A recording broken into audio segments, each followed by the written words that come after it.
ang lahat. Lagi-lagi. Cheers, miss! Dabaglita!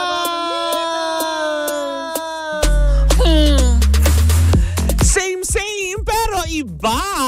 Dahil ako pa rin ay mag-isa. Isang magandang umaga pa rin sa inyong lahat, mga pangga. Kayo patuloy pa rin pong nakatutok at nakikinig sa number 106.7 Energy FM.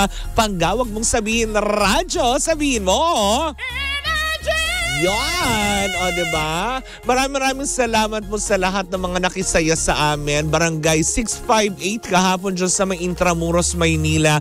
Maraming salamat bagamat tayo ay inulan, binagyo at binaha. At kung ano-ano man ang nangyaring trahedya, hindi po nyo po kami iniwan. Bagamat may mga nagtakbuha. At least, diba? Masaya yun. Masayang pa-fiesta ang hinatid sa atin ng Simply G. Of course, ng ating wellness caravan. Hatid yan sa atin ng MX3 dahil nandun kahapon si Miss Regine Tolentino. O, diba? Ang saya-saya, no? Anyways, o, diba? Na-miss niyo ba ako? O, diba?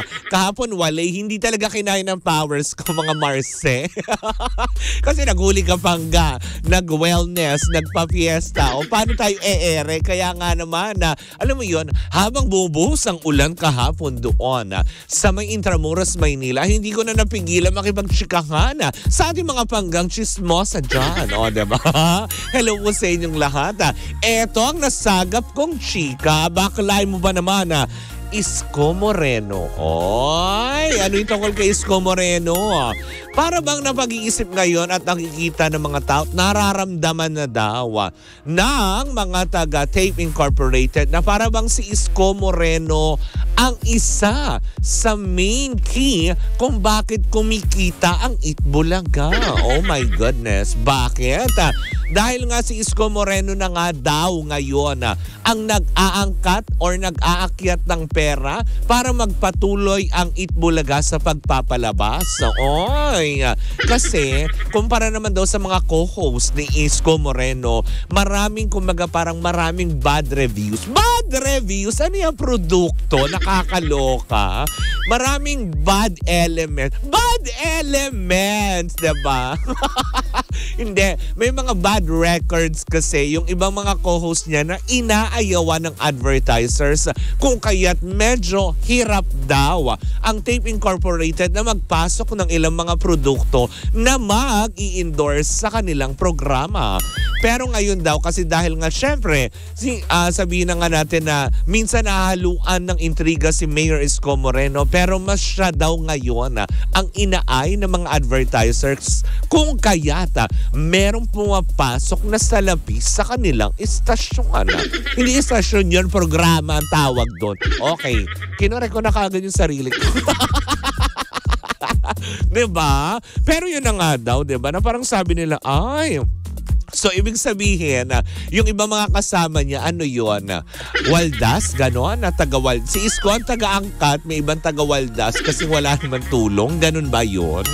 So, iba parang ang hirap naman nun. So, kung all throughout, diba, pagbabasihan natin yan, diba, natin po, paano na lang kung wala si Isko Moreno? Paano na lang kung lahat sila may bad records or may bad reviews? May bad reviews talaga. Nakakaloka. Paano kung ayaw talaga sa kanilang advertisers? Di wala, ngangis na. Kaya siguro talaga, nagpapaano na lang sila, alternate schedule na ng mga hosting.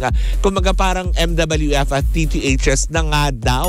Pero wala pa namang kumpirmasyon kung matutuloy nga yan. Since ngayon, diba, huling Biyernes para sa buwan ng Setyembre, next week, October na tayo. Ano nang magaganap sa kanila, hindi ba? Kaya dapat magpasalamat sila, magpaka-nice sila kay Mayor Isko. Diba? Kaya siguro na lang ganun na lang nila alagaan, lalong-lalo na ng mga halusungan si Mayor Isko. Paano si Paulo? Diba? Si Paulo daw, inaayawan daw ng mga advertisers. Yun ang chiko. Kasi nga, diba, ang dami niyang bad publicity, ang dami niyang mga Cameroon na mga ganyan na totally ayaw daw. Kaya medyo hirap sila. Bagamat may mga naipapasok, diba? Pero hindi pa rin ito sapat, diba? Eh si Paulo lang naman, taga-ano lang naman ito eh. Taga-yabang. Charot! Yabang!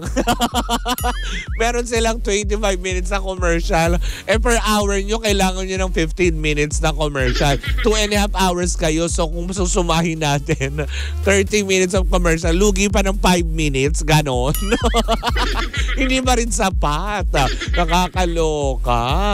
So sa mga susunod na araw, antabayanan natin yan dahil meron akong nasagap na chika. Oy! Tungkol sa isang noontime show.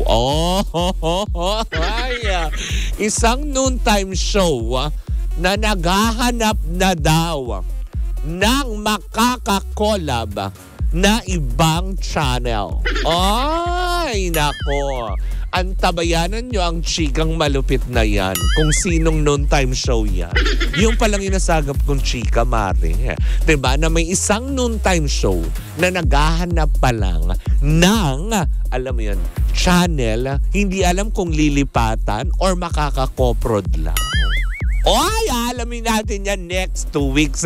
Hindi ba na nakakaloka? Well, in the meantime, diba, sa ngayon, dapat sila magpasalamat lang talaga kay Mayor Isko. Yun lang masasabi ko, diba? At maraming salamat din kasi may mga nagtitiwala pa rin mga advertisers sa kanya. Yun lang. Anyways, yan po muna ang ating unang chika for today's video. Sa aking pagbabalik, naku, usapang demandahan na naman ang nakaambang. Kanino man yan, papakatutukan natin yan sa pagbabalik ng Baklitas! Woo! Woo! Sa ngalan ng aking partner na si Tita Cora, ako po si Kapitana Sisa at kayo patuloy pa rin pong nakatutok at nakikinig sa number 106.7 Energy FM. Panggawag mong sabihin radyo, sabihin mo Energy! Bubbly, bubbly.